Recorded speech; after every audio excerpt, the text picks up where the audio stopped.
Hi hello, ये जो आप चैनल देख रहे हैं ये अलशिफा होम्योपैथिक स्टोर के नाम से स्पेशल वेट लेस पाउडर। अच्छा, ये वज़न को कम करने के लिए है, मोटापे को दूर करने के लिए है, चर्बी को पिघलाने के लिए है। अच्छा, नो साइड इफ़ेक्ट, ठीक है, कोई साइड इफ़ेक्ट इसका नहीं है। ये पाउडर होता है, इसका तरीका भी यही है कि ये जिस्म से फालतू चर्बी को निकालता है। सिर्फ परहेज़ इसके साथ ज़रूर करना है।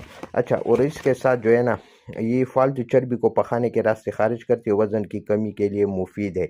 यानी जो जिसम मोटा हुआ है, वज़न बढ़ चुका है, वज़न को कम करने के लिए, मोटापा दूर करने के लिए ये जो पाउडर है ये है। सुबह शाम खाना खाने से पहले एक छोटा चम्मच पानी या कहवा। अच्छा, कहवा जब कहवे के साथ लेंगे तो जल्दी रिजल्ट मिलेगा। कहवे में अगर आप नीम गर्म कहवा में अगर एक लीमू भी नहीं छोड़ेंगे, उसके साथ ही सुबह शाम खाना है। फिर आप जो है ना 3 डब्बी इस्तेमाल करें, फिर रिजल्ट देके। और अगर इनके साथ जल्दी रिजल्ट लेना है तब आप स्लिम स्मार्ट ये जो कैप्सूल है ये भी इस्तेमाल कर सकते हैं। स्लिम स्मार्ट टेबलेट भी साथ यूज़ कर सकते हैं, तो फिर ये 15 दिन में आपको रिजल्ट मिल जाएगा। और अकेले अगर यूज़ करना है तो भी यूज़ कर सकते हैं।